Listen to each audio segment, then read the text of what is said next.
감사합니다. 오늘 새 성전에서 여러분과 함께 예배드릴 수 있는 은혜 주심에 진심으로 감사드립니다. 오늘 우리 모두가 다 성령에 붙들린 바 되는 귀한 한날이 되기를 소망해 봅니다. 언어에서 4절로 6절. 그래서 그는 모든 안식일을 조차 회당 안에서 토론하며 유대인 삶과 헬라인 삶을 설득하더라. 그래서 실라와 디모데가 마게도냐로부터 내려오자마자 바울이 성령에 붙잡혀 유대인 삶에게 그리스도를 예수라고 밝히 증거하신다. 그러자 저의 삶이 대항하고 신성모독하니 바울이 옷을 털며 저의 삶을 향해 말하되 너의 삶의 피가 너의 삶의 머리를 접촉한다. 나는 깨끗하다. 지금으로부터 나는 열방 삶에 이루고자 가노라 그랬어요. 바울이 장막 짓는 일, 하나님의 집사람으로서 그 장막을 만든 일에 동참한 바울 사도와 아굴라와 브리스길라와 함께 유대인과 헬라인을 오늘 또 회당 안에서 만나고 있습니다. 개역성경에는 안식일마다 그랬는데 안식일마다가 아니라 모든 안식일을 조차 그랬어요. 그럼 안식일에 대하여 말할 수 있다는 것은 본인이 안식일이 되었다는 겁니다. 우리가 달력에 있는 숫자의 안식일이기도 하지만 각자 개인의 삶이 안식일이어야 해요. 우리가 신앙생활을 하는 목적은 뭐냐면 안식의 삶이 되는 겁니다. 안식이라는 거는 쉼을 얻는 거예요. 우리가 열심히 일한 자만이 누릴 수 있는 행복이죠. 일하지 않으면 늘 쉬는 사람은 그 안식일이 휴식이 별 의미가 없습니다. 일주일간 일하고 6일 동안 일하고 너희들은 7일날 쉬라 하셨어요. 무엇을 위해 쉬는 것인가? 우리는 쉬면서 뭘 해야 된단 말인가? 그래서 안식이라고 하는 이 날은 일곱째 날에 들어갑니다. 사도 바울이 안식일을 일곱째 날의 삶이 된 겁니다. 그래서 거룩한 휴식의 시간들이라고 명명해 놓았습니다. 휴식하다, 그치다. 이게 히브리어로 가면 샤바트라는 단어인데 조용히 앉다. 그래서 안식일은 연마된 집을 목표로 하는 겁니다. 연마된 집으로 그 목표가 완성된 것을 안식일이다. 그리고 뭐뭇 이기를 그만두다. 무엇이 되기를 위해 그만두다. 여섯째 날까지는 우리의 일생이 그렇죠. 내가 무엇을 만들고 무엇을 행하고 무엇이 되어지고 이렇게 여러 가지의 그 과정들이 여섯째 날까지 있었다면 일곱째 날에는 이제 그 일하는 것을 그만두는 겁니다. 그럼 죽는 건가? 그게 아니라 내가 그동안 무엇인가 장막이 되어지기 위해서 부지런히 나를 갈고 경작하고 닦았다면 이제 완성된 집으로 거룩한 집 안에 거주하게 되는 것입니다. 레위기 24장 8절에 안식일마다 이 떡을 여호와 앞에 항상 진설할지니 이는 이스라엘 자손을 위한 떡이요 영원한 언약이니라 그랬어요. 안식일마다 떡을 여호와 앞에 내놓으래요. 무슨 떡인가? 이 떡을 어떻게 만드는가? 고운 가루를 취하여 떡 12를 굽되 매 덩이를 에바 10분 이로 하라 이렇게 말씀하셨거든요. 그리고 두 줄로 한 줄에 6씩 진설하라. 떡상이 있는데 이게 떡상이에요. 성가대요. 여기 강대상이 떡상. 그러면 두 줄로 해서 6줄씩 떡을 12개로 진설을 하라. 그 고운 가루. 그러니까 고운 가루가 되어지기 위해서는 벗겨야죠. 왕겨를 벗기듯이 껍질을 벗겨내야 고운 가루가 될 수 있습니다. 우리의 생각을 덮고 있는 것들이 과연 무엇이 있을까? 그 껍질 속에 가려져 있는 사람들이 많죠. 그래서 베일을 벗겼다 이런 표현을 합니다. 그러니까 베일이 벗겨져야 고운 가루가 만들어지고 고운 가루가 되어져야 그것을 취할 수 있다. 그러니까 고운 가루가 되어진 것을 너희들은 받아들여라. 취하라. 그럼 이 고운 가루는 뭘까? 하나님이 우리에게 주시는 교훈입니다. 그래서 엄마가 어미가 아이에게 젖을 물리고 그 다음에 밥을 먹일 때 예전에 이유식을 만들어서 먹일 때 엄마가 입에서 그 음식을 잘근잘근 씹어가지고 곱게 만들어서 그때는 뭐 이런 가전제품 같은 것들이 흔하지 않았으니까 갈 수 있는 믹서기가 없으니까 입에서 갑니다. 그거는 육적인 거고. 그러면 정신적인 것은 어떻게 주냐? 부모의 입에서 나오는 교훈으로 그 교훈을 가루로 만드는 거예요. 아주 세분화시키는 거예요. 그거를 분화시키는 거예요. 아주 가늘게 그 아이들이 먹을 수 있도록 그 입에서 나오는 교훈으로 떡을 만드는 겁니다.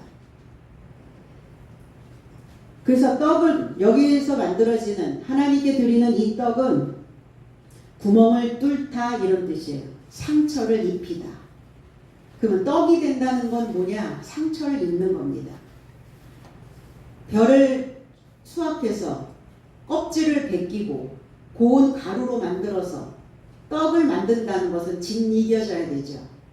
그게 바로 가르침이고 교훈입니다. 그러니까 그런 가르침을 받지 못한 사람들은 사리 분별을 하지 못하죠. 성장이 돼도. 그러니까 구멍이 뚫리지 않는 거예요. 구멍이 뚫려야 꿰이죠. 그래서 그 구멍으로 통로가 만들어져서 들어가는 거예요.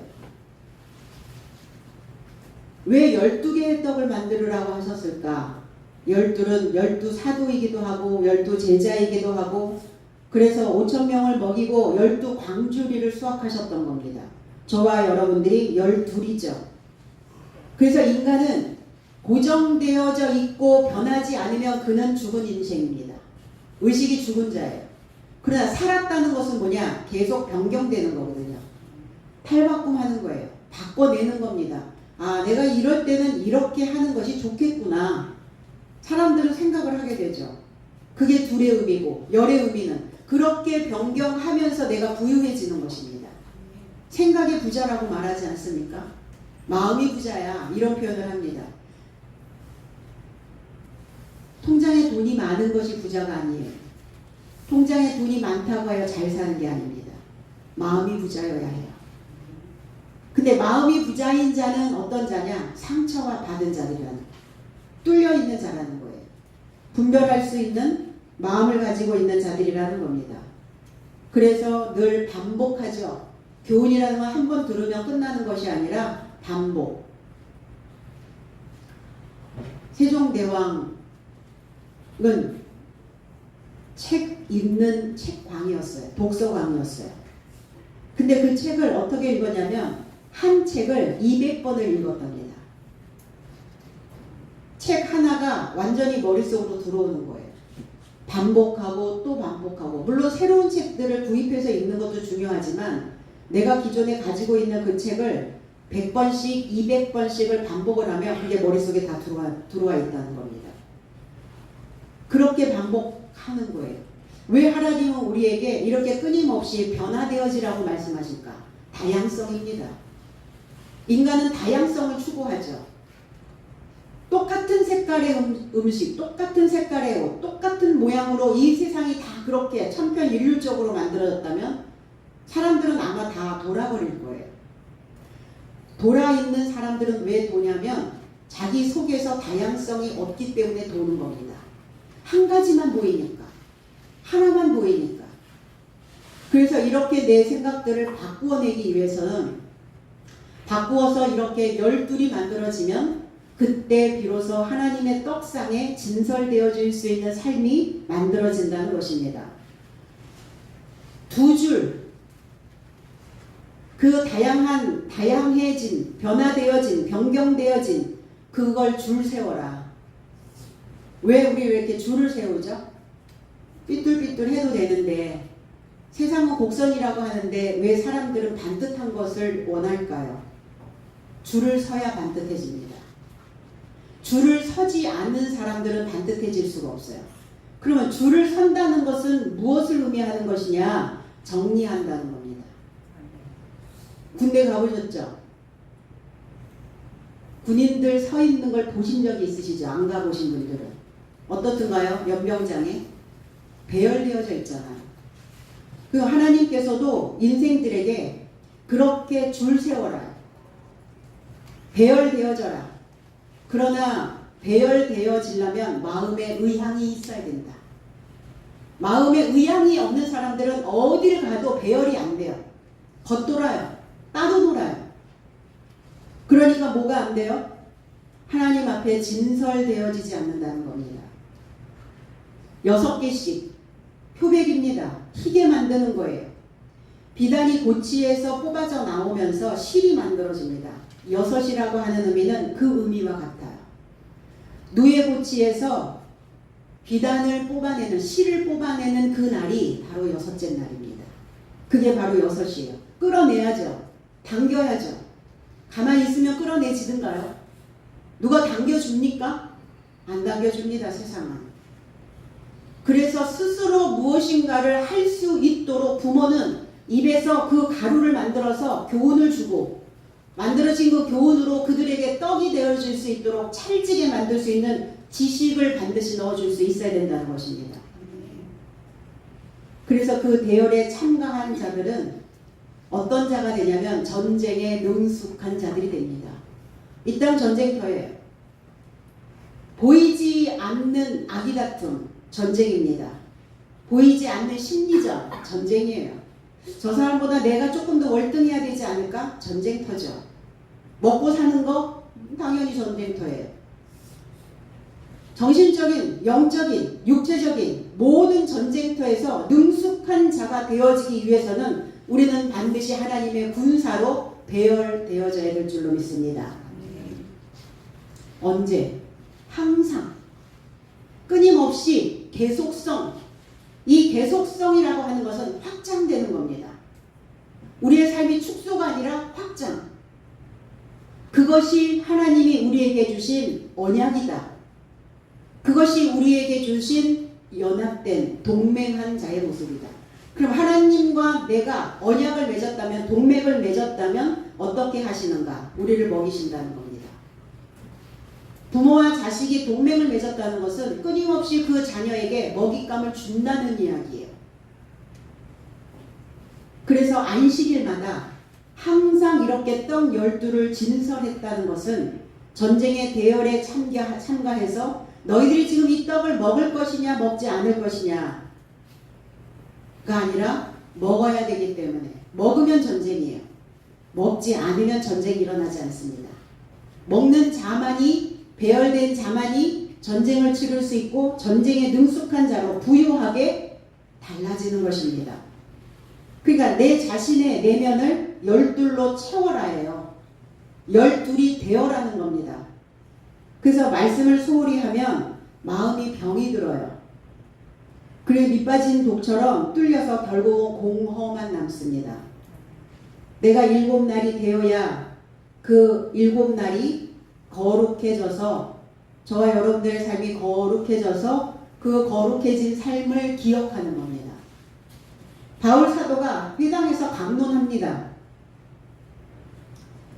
디아 플러스 로고스입니다. 이 말씀을 그냥 이렇게 던져주는 게 아니라 철저하게 말하다, 설교하다, 논쟁하다. 그러니까 뚫어주는 거예요. 이 소리가 뚫어서 갈 수 있도록. 근데 얼마나들 강심장들인지 그 마음에다가 철판들을, 생각의 뇌세포에 철판들을 깔았는지 뚫리지 않는 자들이 있더라고요. 이렇게 강론을 하고 있음에도 불구하고 마가복음 9장 33절로 34절에 그리고 가버나움에 이르러 집안에 계시면서 제자 삼을 탐문하시되 너의 삶이 길 안에서 서로를 향해 무엇을 토론하였느냐. 그러자 저의 삶이 침묵하더라. 왜냐하면 길 안에서 서로를 향해 누가 더 큰가 하는 토론을 하였기 때문이었다. 제자들 사이에 논쟁이 있었어요. 누가 더 큰 자냐? 누가 큰 자입니까? 키가 큰 자가 큰 자입니까? 천만입니다. 키가 커도 소인들이 있어요. 소인배. 키가 작아도 큰 사람들이 있어요. 대인배. 다르잖아요. 뭐의 문제입니까? 사고의 문제입니다. 제자들 다 고만고만 하거든요, 지금. 누가 더 크냐? 네가 더 크냐? 내가 더 크냐? 내가 더 말씀을 많이 먹었냐? 네가 더 많이 먹었냐? 이렇게 얘기합니다. 가장 큰 자는 시험을 이긴 자입니다. 왜냐하면 그 시험을 이긴 자는 어떤 자의 삶을 사냐면 봉사자로 살기 때문입니다. 말씀을 가지고 봉사하는 자, 나에게 떡을 만들어서 먹이고 있는 자, 이게 봉사자의 모습이거든요. 유대인과 헬라인, 유대인 전능자를 소망하다 이런 뜻이에요. 전능자를 소망하는. 그럼 전능자를 소망했다면 전능자가 왔을 때 알아봤어야 되는데 그들은 맹인이라, 그들은 눈뜬 장님이라. 왜 장님이 됐을까? 무엇 때문에 장님이 됐을까? 왜 못 볼까요? 어두워 있단 말이에요. 생각이 어두워 있어.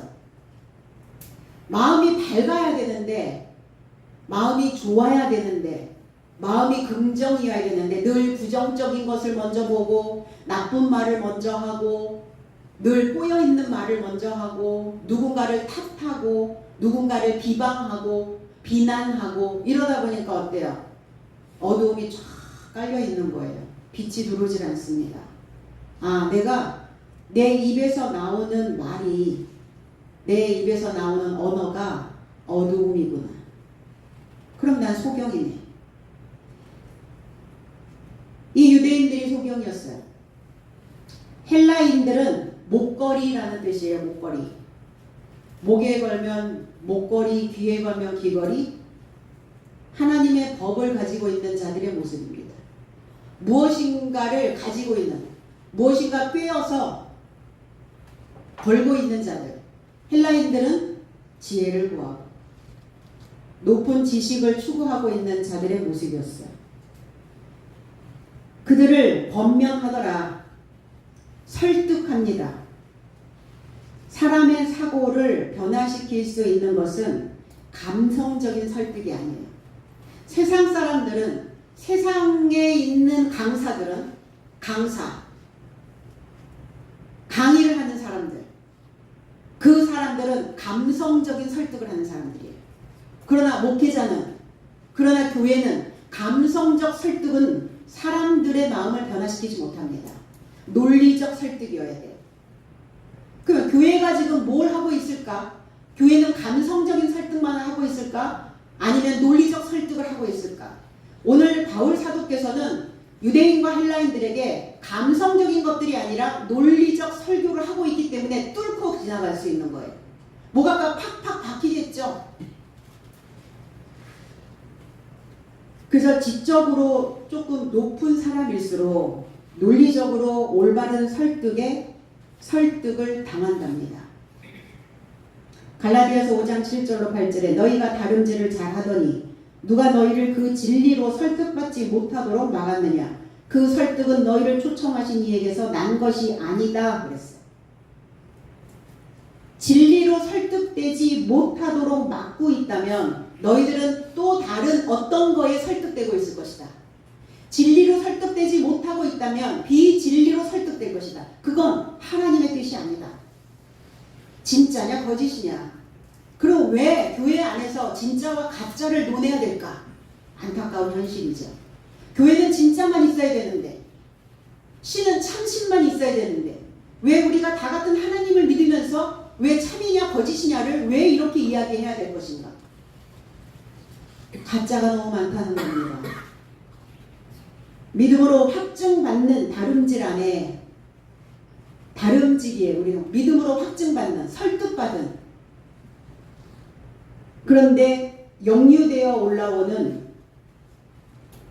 낮잡아진 믿음이 스스로를 설득한다는 거예요. 내가 나를 설득을 하는데 그게 높은 수준이 아니라 낮잡아진. 낮잡다는 것은 제 가격보다 낮게 치다 이런 뜻이에요. 우리의 신앙은 높게 쳐야 되거든요. 높이 계신 하나님을 믿고 있잖아요. 하늘로 올라가길 원하잖아요.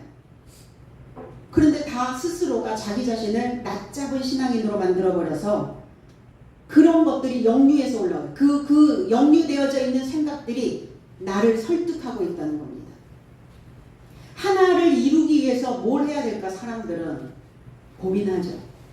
내가 이 세상에 태어나서 사람으로 살다가 사람처럼 사라지기 위해서 내가 무엇인가를 이 땅에 만들어놔야 될 것인가를 생각합니다. 그러려면 높은 수준으로 나를 설득할 수 있는 그 설득의 세포들이 만들어질 수 있어야 되는 것입니다. 그래서 그 영유 효과에 집착하도록 내 안에서 자꾸 충동질이 일어난다는 거예요. 나는 무엇으로 설득되고 살고 있는가? 집을 달고 다니는 것이 있죠. 집을 달고 다니는 달팽이처럼 어리석은 사람들은 그 어리석은 설득을 등 뒤에다가 매달고 다닌답니다. 그러니까 항상 어떤 일에 내가 설득당해야 될 때 내 안에 그 저항하고 대항하고 반항하고 대적하는 반대편에 서 있는 그것이 나를 자꾸 설득하여서 그것으로 내 삶이 만들어지게 된다는 겁니다. 실라와 디모데가 바울 사도와 합류합니다. 각자의 물줄기로 쭉쭉 한 주간 여러분들 6일 동안 각자의 물줄기로 사시다가 주일날이 되면 합류하시는 것처럼 오늘 실라와 디모데가 바울 사도와 합류합니다. 실라라고 하는 의미는 생각이라는 뜻도 있고 쌓다라는 뜻이고 제방이라는 뜻이에요. 어떤 생각을 쌓고 사세요? 어떤 생각이 쌓여 있습니까? 생각대로 가죠. 그 생각은 언어를 만들어내고 그 사람이 가지고 있는 언어는 세계와 맞물려 갑니다. 실라 그리고 디모데, 하나님께 사랑받는 자, 하나님을 공경하는 자, 하나님을 공경하는 자여야 하나님을 사랑합니다. 하늘 없이 살 수는 없잖아요, 사람이. 데살로니가전서 1장 1절로 2절에 바울과 실루아노와 디모데는 아버지 하나님과 주 예수 그리스도 안에 있는 데살로니가인의 교회인 너희에게 우리 아버지 하나님과 그리스도 예수 주로부터 은혜와 평안이어라. 나의 삶은 너희의 기억을 나의 삶의 기도의 삶에 연결하여 행하며 너의 모든 삶에 대하여 항상 하나님에게 감사하노라 그랬어요. 데살로니가에 있는 자 바울과 실루아노는 실라와 같은 자입니다. 실라와 디모데는 하나님 아버지가 같은 아버지라는 거예요. 아버지가 다른 자도 있다는 거죠. 오늘 회당에 유대인과 헬라인들의 모습을 보면 분명 한 아버지의 혈통은 아니라는 것을 우리는 알게 됩니다. 기도할 때마다 나는 너희를 기억할 때마다 하나님께 감사한다. 이 정도의 성도들이어야 된다는 얘기예요. 그럼 이 정도의 성도들이 어디에 있습니까? 여러분, 시온성교회에. 저는 여러분들을 생각할 때마다 마음에서 항상 감사가 옵니다. 큰일을 치르고 나와 보니까 정말 한 사람 한 사람 너무너무 감사함이 또 솟구쳐 올라오더라고요. 감사하고 계신가요? 이것이 예수 그리스도 안에 계신 하나님의 뜻이래요.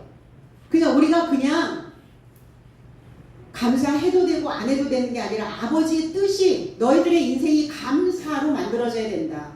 감사해라 이렇게 말씀하시는 거예요. 그럼 감사하려면 뭐가 있어야 되는가? 강단. 아, 그 사람 참 강단이 있어. 이런 표현하죠. 굳세고 꿋꿋하게 버티어내다. 이걸 강단이라고 얘기합니다. 강단이 있으시더라고요. 시온성교회 성도들은. 강단을 키워야 어떠한 상황에서도 감사가 옵니다. 상황이 늘 우리가 원하는 만큼 소프트하고 달달하진 않죠. 살다 보면 이런 저런 여러 가지의 역경, 고난과 고통, 슬픔과 애잔함, 애끄름 여러 가지의 그러한 비애의 감정들이 우리에게 옵니다.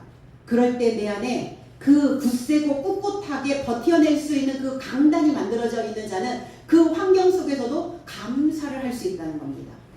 아, 감사할 조건이 있어서 감사하는 거 그건 당연한 거고 그건 누구나 할 수 있는 일들이고 세상 사람들도 하는 일이고 그래서 그 감사가 왔을 때 영적으로 쭉 성장하는 거예요. 사람들에게 감사가 그 먹잇감이 됐을 때 사람들은 성숙해지고 모든 환경을 여유롭게 보고 자기 자신만을 생각하는 것이 아니라 두루두루 볼 수 있는 380도의 눈이 만들어진다는 겁니다.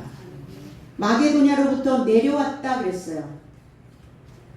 누가복음 4장 31절로 33절에는 그리고 갈릴리의 가버나움 성에 이르고자 내려오셨다. 그리고 안식살 안에서 저의 삶을 가르치며 계시더라. 그리고 저의 삶이 그의 가르침에 접하여 충격을 받더니 이는 그의 말씀이 권세 안에 있기 때문이더라. 그리고 회당 안에서 더러운 귀신의 영을 가진 사람이 있더니 그가 큰 소리로 고함쳤다 그랬어요. 오늘 바울에게 실라와 디모데가 마게도냐로부터 내려왔습니다. 이게 마게도냐라고 하는 의미는 숭배라는 뜻이에요. 하나님을 숭배만 하고 있는 곳으로부터 내려왔다는 것은 사람이 내려왔다는 것. 사람들은 어때요? 올라갈 것만 생각하죠. 올라갈 길만 보죠. 오르막만 원하죠. 내려왔다는 것은 무엇을 쫓아간다는 거예요. 무엇을 쫓아갈 수 있는 자는 내리막이 와도 불안하지 않아요. 근데 무엇을 쫓아가지 못하는 자들은, 뭘 따라가지 못하는 자들은 내가 내리막이 왔을 때 불안초조, 공포, 긴장, 두려움, 공황.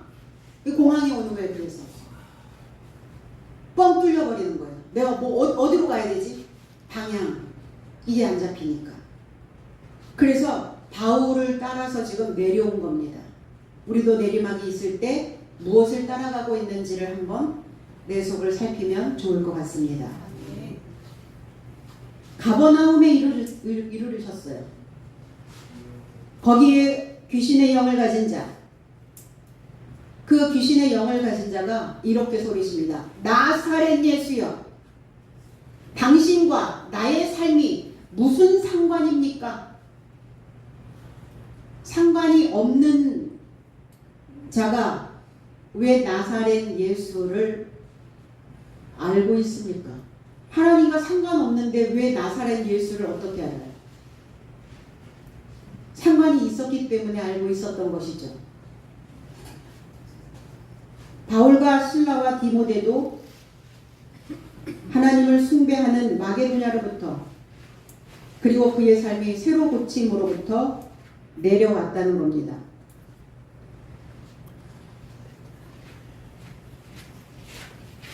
그리고 그 귀신 들린 자는 나를 멸하러 오셨습니까?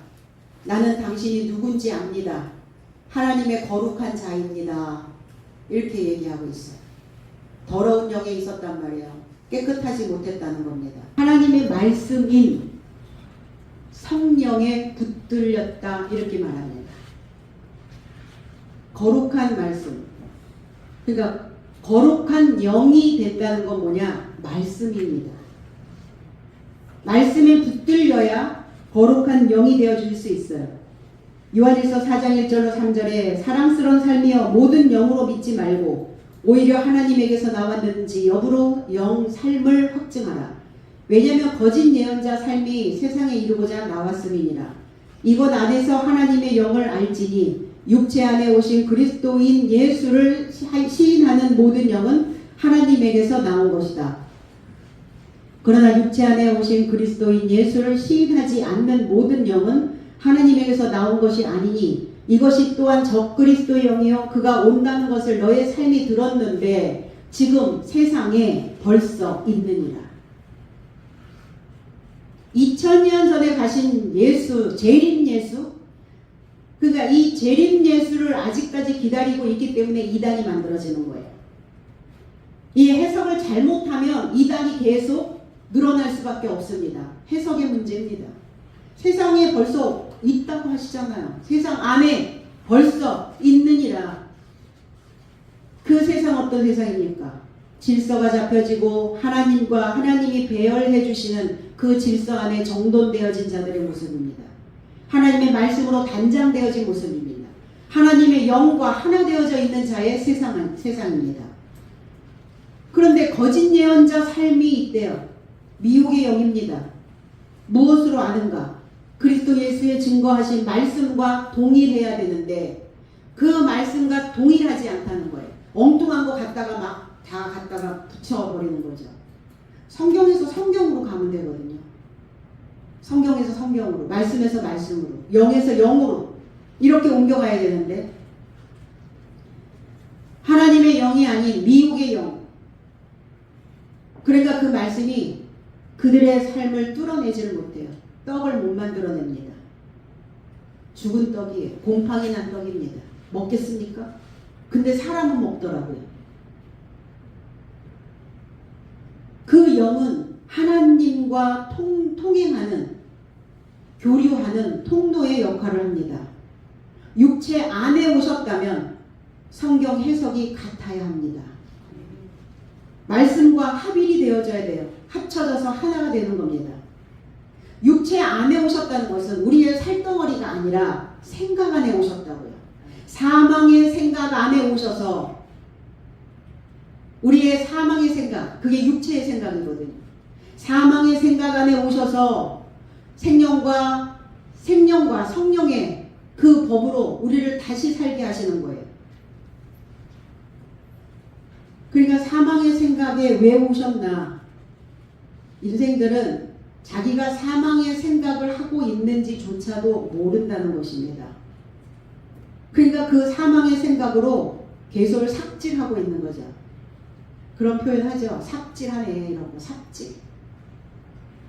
이게 삽질하다 라는 단어를 찾아보니까 헛된 일을 하다 이런 뜻이에요.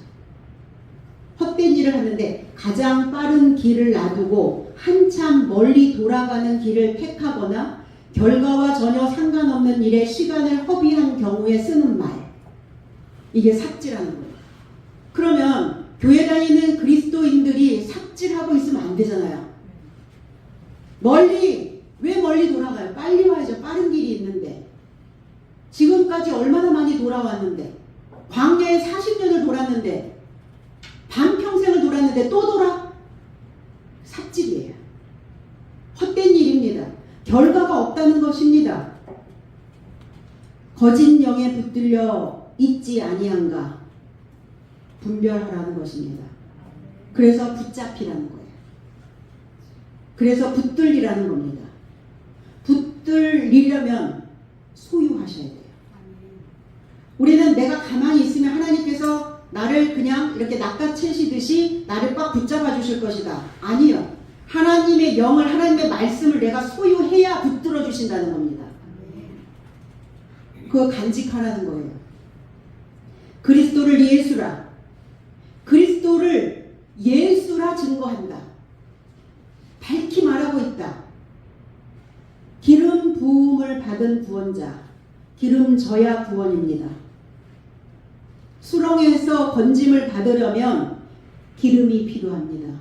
지혜가 필요합니다. 수렁이 어디 있습니까? 이 시대의 수렁이 어디 있어요? 나의 내면의 깊은 갱도. 그 생각에 박혀서 못 나옵니다. 사람들이. 점점 문명은 발달되고 과학은 발달되고 자연은 발달되는데 사람들의 이 생각들이 미처 거기를 따라가지 못하니까 사람들은 깊이 패인 갱도 안에 자기를 가둬두는 경향성들이 너무 많아진다는 것입니다. 그래서 그 갱도에서, 그 수렁에서 빠져나오려면 기름이 있어요. 기름이 부어져야 됩니다. 그 기름을 소유해야 그것으로부터 떠올라 올 수 있다는 것입니다. 밝히 증거하다, 진지하게 증거하다, 입증하며 말하다, 관통하도록 말하다. 그래서 뚜껑을 열어주는 거예요. 뚜껑을 열어야, 그래야 밝히 보이잖아요. 베일이 벗겨지는 것입니다. 모세의 교훈으로 덮여져 있는 자들에게 비밀을 폭로하고 있는 것입니다. 누구에 대하여? 그리스도 예수에 대하여. 메말할 필요 없어요. 이 귀한 시간에, 이 값진 시간에 이 값을 떨어뜨리게 할 필요는 없어요. 자기 리허설의 시간이 아니잖아요. 이 설교가. 하나님에 대하여 얘기하면 됩니다. 무엇을 지금 바울 사도가 그들을 향하여 지금 말하고 싶은 것인지. 그들이 대적합니다. 바른 말인데 기분 나쁜가요? 바른 말인데 편치 않나요? 옳은 소리를 옳게 들어야 되는데 옳은 소리를 하면 반대쪽으로 가버려요. 그걸 저항이라고 얘기합니다. 우리는 어른이니까 저항심이 없다고요? 사춘기 지나가셨습니까? 제2의 제3의 사춘기가 거듭 옵니다. 저항이 일어난다면 사춘기입니다. 로마서 13장 1절로 2절에 모든 목숨은 뛰어난 권세 삶에게 굴복되어라. 왜냐하면 하나님으로부터가 아니거든 권세는 없으니 오로지 존재하는 권세는 하나님에 의하여 지명된 것이다. 그같이 권세에 저항하는 자는 하나님의 분부에 반항하는 것이다. 그래서 반항하는 삶은 스스로 판결을 취할 것이다 그랬어요. 안티 신앙인들. 적그리스도가 뭐예요? 안티 그리스도. 그리스도 대신, 뭐뭐 대신은 할 수가 없어요. 세상은. 내가 해야 해요. 나 아니면 안 되는 거예요. 대처할 수 있는 게 없는 겁니다. 하나님 아니면 아닌 거예요. 하나님 대신 뭘로 대처할 겁니까? 그래서 성경에 무수히 많은 하나님 대신 다른 신들이 등장하는 겁니다. 그런데 그들은 그 대신하여 있는 그 자리가 하나님이라고 착각하고 있는 것입니다. 그걸 모르는 게 가슴 아플 일이죠. 내가 당연히 알아야 되는 것을 모르고 있다는 것을 아는 거예요. 내가 모르고 있다는 것을 아는 자만이 지혜의 반열에 세워질 수 있습니다. 자신이 옳다고 생각하는 것에 대하여 잘 벗어나지 못합니다. 지식이 많아 보이는 사람이 편견에 더 잘 빠진대요. 그렇죠. 편견의 사각지대. 그 사각지대가 내가 뭐 좀 알아. 나 그거 알아. 저거 알아.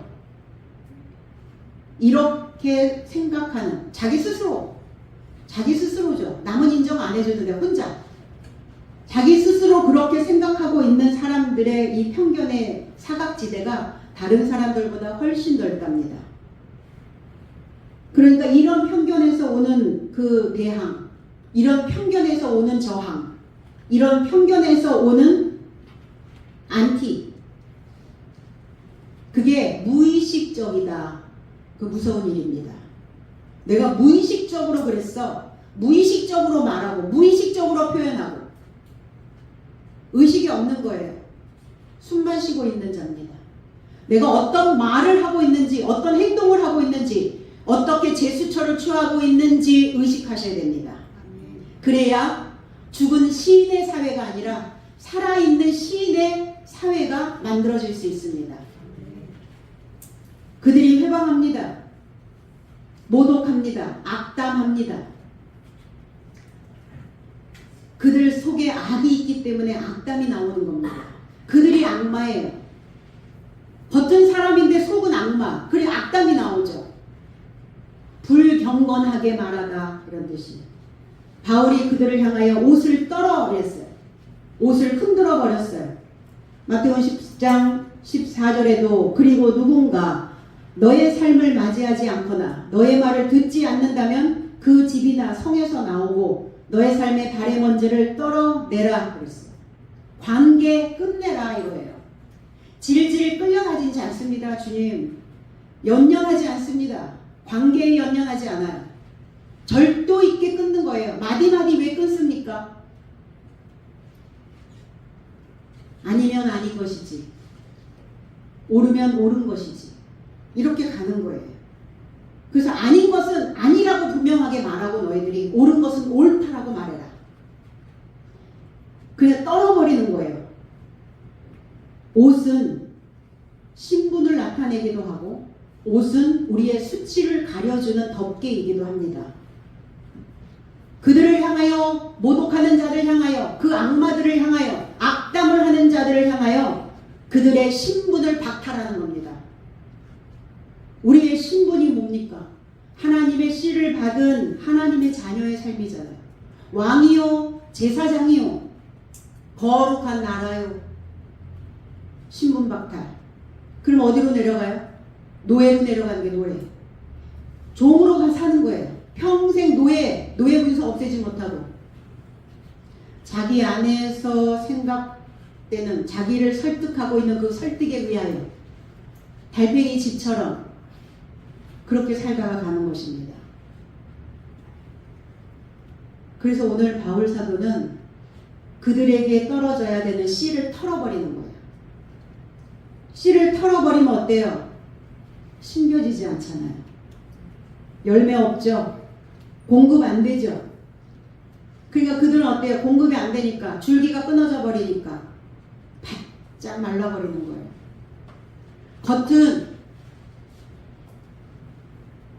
겉은 고급진 나무인 것 같아요. 공급이 안 되니까 건조하여지면 그때서부터 비틀어지기 시작해요. 그래서 사람들의 속이 비틀리는 이유가 뭐냐면 건조해서 그래요. 내 속이 자꾸 저항이 올라오고 입 밖으로 그 부정적인 말들을 자꾸 쏟아내는 이유는 그 사람 바짝 말라버려서 그렇습니다. 그럼 뭐 해야 되냐? 공급하셔야죠. 누가 해줍니까? 내가 소유하는 거라니까요. 내가 가만히 있으면 해주신다고요? 부어주셔요? 물줄기 갖다 댑니까? 내가 끌어와야죠, 물줄기를. 그래서 지식이 있다면, 지혜가 있다면, 명철함이 있다면 자신의 행동을 지적할 수 있어야 됩니다. 버림받은 자들은 그저 존재만 할 뿐이에요. 존재. 그런데 그들은 살아내지는 못합니다. 우리가 살아낸다는 것은 세상에서 가장 드문 일이다. 우리는 그 흔하지 않은 자들이다. 우리가 지금 살아내고 있다면 우리는 그렇게 흔해 터진 그런 낮잡아져 있는 그런 인생들은 아니다. 피가 너희 머리로 돌아갈 것이다. 너희 조상이 예수 그리스도를 죽여서 그 핏값을 치른 것처럼 너희의 시작도 그들과 같을 것이다. 구원받지 못하고 유대 민족들의 말살,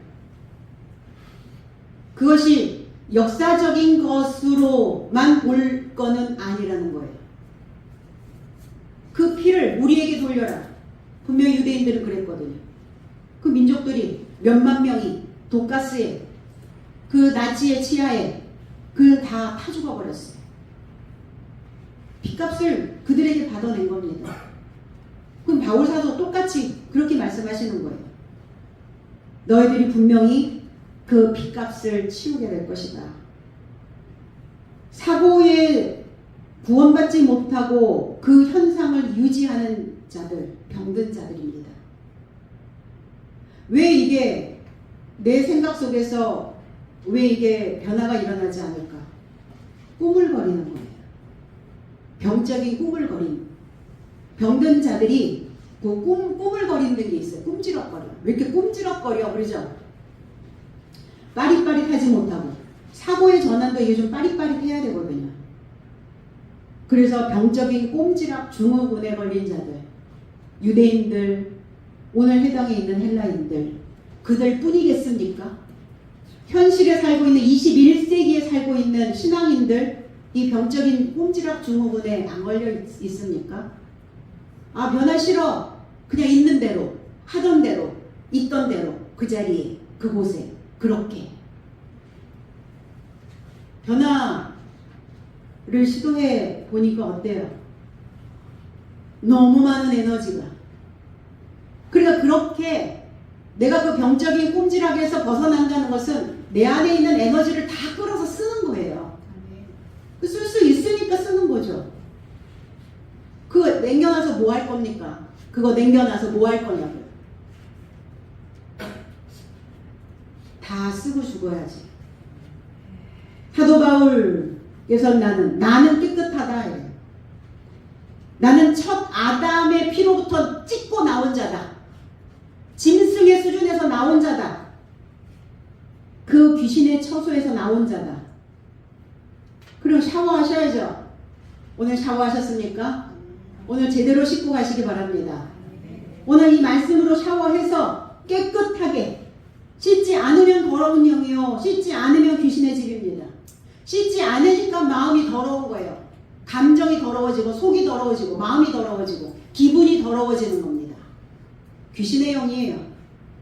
자주 더러워지십니까? 더 많이 씻으셔야 됩니다. 그런 분들은. 유대인과 헬라인들은 그들을 향하여 너희의 신앙은 하나님께 외면당했다. 하나님이 1차적으로 외면이 아니에요. 그들이 먼저 외면했기에 하나님도 외면하시는 겁니다. 나는 그래서 이방인 삶에 이루고자 간다. 축복은 엉뚱한 자에게로 돌아가는 거예요. 이방인들은 얼마나 열망했겠어요. 하나님을 알지 못하였기에 하나님을 알고자 얼마나 많은 에너지를 끌어서 쓰고 또 썼겠습니까? 우리 모두는 진리의 영에 붙들려서 구원의 축복을 하나님께로부터 선물 받으시기를 예수 그리스도의 이름 안에서 축복드립니다. 기도하겠습니다. 아버지 고맙습니다.